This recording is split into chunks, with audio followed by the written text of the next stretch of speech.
يتوقف ليفربول عند هذا العداد ب 51 نقطة بعد لعب 23 جولة 23 مباراة في البريمير ليج بعدد كبير من اللقاءات. أيضا على الصعيد المحلي على مستوى المسابقات الأخرى كاراباو كاب، FA كاب، دوري الأبطال، بينما أرسنال أتى ب 49 نقطة بعد 23 جولة في انتظار لقاءين مهمين لمانشستر سيتي، حيث سيلعب يوم غد ضمن هذه الجولة 23 أمام برينتفورد، ومن ثم سيلعب لقاء مؤجل أيضا، حيث إذا استطاع مانشستر سيتي الانتصار في اللقاءين سيحتل صدارة الترتيب مع بيب غوارديولا. أستون فيلا ب 46، توتنهام ب 44، مانشستر يونايتد ب 38 نقطة بعد انتصار مهم اليوم أمام ويست هام، وأيضا كسب الرهان واستطاع التفوق على ويست هام أمام ويست هام في أولد ترافورد. برايتون 35، نيوكاسل يونايتد 33، وولفرهامبتون ب 32 نقطة.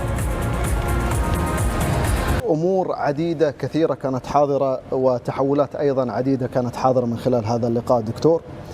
أبرز هذه التحولات هي محاولة ليفربول في الشوط الأول للعودة، له ما أراد، لكن في الشوط الثاني كانت هناك أخطاء كثيرة قد وقع فيها في الشوط الأول لم يستطع حلها يورجن كلوب في الشوط الثاني.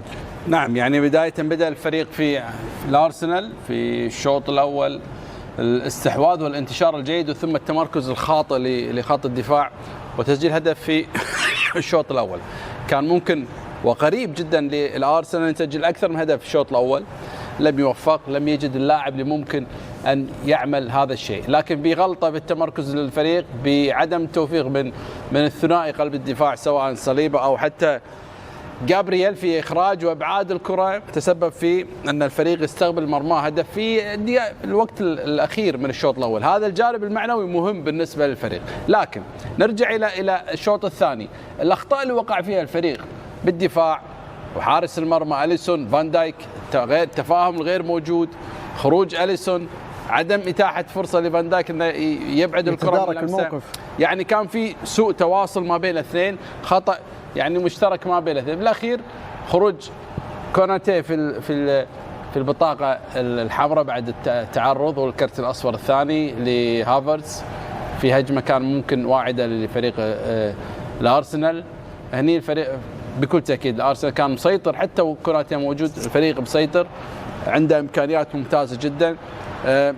محاوله التاخر في تسكير او اغلاق الزاويه من فان دايك في هذه الهجمه، وعدم وجود ظهير، بالتالي استطاع الارسنال يسجل 3 أهداف وياخذ بنتيجه كبيره جدا، نتيجه كبيره تحسب لارتيتا، تحسب لفريق الارسنال، تحسب للعمل اللي قام فيه، تحسب لأن فريق سوف يدخل منافس وبقوة. الفوز على ليفربول أعطى دفعة معنوية أكبر، قلل الفارق ما بينه وبين المتصدر، إعطاء بعد آخر مختلف بالنسبة للأرسنال، لكن الأرسنال ما زال ناقص، ما زال يحتاج إلى رأس حرب ويحتاج إلى هداف. جيسوس قد يكمل الموسم، لكن إن أراد أن يكون فريق مغاير مختلف عليه أن يكون متعاقد مع رأس حربة.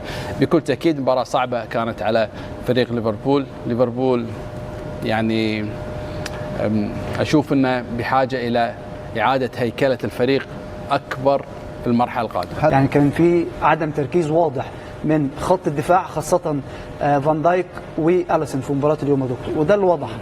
اتكلمنا على خط الوسط، عدم لعب ليفربول برقم 6، عانى في خط الوسط، افتقد السيطرة على وسط الميدان في مباراة اليوم، وده كان سبب تألق ديكلان رايس وجورجينيو اللي النهارده مان اوف ذا ماتش بعد المباراه. لاعب النهارده صنع الفارق في خط الوسط، في البيلد اب، في خط الدفاع، في البالانس اللي موجود في وسط الملعب. فاشوف ان مباراه كبيره بالنسبه لارتيتا، وهديه اخرى من ارتيتا لجوارديولا. مباراه زي ده عبد العزيز بتفرق في الموسم. انا اشوف المباراه زي النهارده 3 نقاط لارسنال وخساره ليفربول بتعطي فرصه كبيره جدا لمانشستر سيتي. عنده مباراه غدا امام برانفورد، عنده مباراه مؤجله امام برانفورد. 6 نقاط لمانشستر سيتي، يعني بيعتلي القمه. ونشوف لما مانشستر سيتي بيعتلي القمه بيبقى صعب جدا اي فريق، حتى ليفربول، اي فريق ان هو يلتحق به. فانا اشوف ان هي مباراه كبيره للارسنال. ميكيل ارتيتا لازم يبني عليها في المباريات القادمه.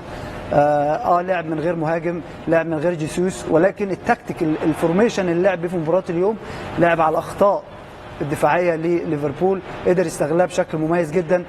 التألق الواضح. هذا مكان ارنولد كابتن احمد، هذا مكان ارنولد، ويورجن كلوب استبدل ارنولد. سبب تغيير ارنولد ان مارتينيلي عمل مباراه كبيره عليه في الشوط الاول. يعني مارتينيلي مباراه اليوم افضل مباراه هذا الموسم، يمكن الموسم ده مش بنفس مستوى الموسم الماضي، ولكن كان متالق بشكل كبير. حتى ساكا في مباراه اليوم ظهر بشكل كبير. نعم. فتالق اللاعبين اليوم، تالق الخط الهجومي بالنسبه لارسنال مع لاعبي خط الوسط كان سبب واضح وفارق في هذه المباراه، وقدر ان هم يحصلوا ويطلع بكلين. يعني حتى الجول اللي احرز فيه عبد العزيز اون جول، يعني حتى ليفربول ما كانش عنده فرص متاحه او فرص حقيقيه ان هم يحرزوا اهداف. الهدف اللي استقبلوه اون جول. فانا اشوف ان هي مباراه كبيره. طبعا تغيير ترند غير راضي تماما. يعني الفتره الاخيره ما كانش بيلعب اساسي، كان مصاب، بعد كده رجع في مباراه كبيره زي دي. وتشعر بان اللاعب بعيد عن مستواه، بعيد عن مستواه لانه كان مصاب. حتى لما رجع فضل يورجن ان هو يلعب باللاعب الصغير كونا برادلي. هو بيغيب مباراه اليوم طبعا لوفاه والده، فان هو استعان بترند في مباراه اليوم بعد غياب لفتره طويله. تحس ان ترند مش في مستواه الطبيعي. صحيح. وده بان بشكل كبير في مباراه اليوم. نعم طبعا هو استعان بالعديد من الاسماء، استبدل ارنولد واستعان بإليوت وايضا نونيز على مستوى خط الهجوم، حيث كما تشير هذه الاحصائيه بان عمليه الاستحواذ كانت حاضره لليفربول، لكن الاستحواذ كان سلبي لانه خسر بهدف مقابل 3. دكتور، مقابل تسديده واحده على المرمى، هل تشعر بان يورجن كلوب لم يتعامل مع هذا اللقاء بالشكل المطلوب، لم يحضر لاعبي ليفربول بالشكل المطلوب لمواجهة أرسنال في هذا اللقاء؟ يعني أعتقد هذه الأدوات المتاحة، وهذا ليفربول يجب أن يتقبل المشاهد والمتابع ومحب لليفربول بأن هذا الفريق هذا المتاح، فقط زيد عليه صلاح يرجع. يعني وإندو أنا وجهة نظري أشوف إندو ما هو بالضرورة القصوى مثل صلاح. يعني لكن غياب صلاح، لكن غياب سوبوسلاي غياب يعني مؤثر. يعني من الاسماء اللي مؤثره صلاح.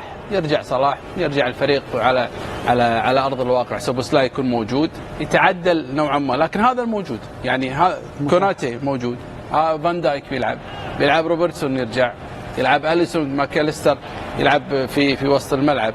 هذه كلها اسماء الموجوده. نونيز انا كنت اتمنى واتفق مع كابتن احمد انه من اللاعبين اللي يحتاج انه يكون موجود باستمراريه من بدايه اللقاء، خلاص تجدد الثقه فيه ويلعب كمهاجم. لا اعلم سر اشراك كاغبو في مباراه اليوم، لكن اعتقد نونيز من الاسماء اللي يعتمد عليها، المفروض انه كان يعتمد عليها في المرحله الحاليه.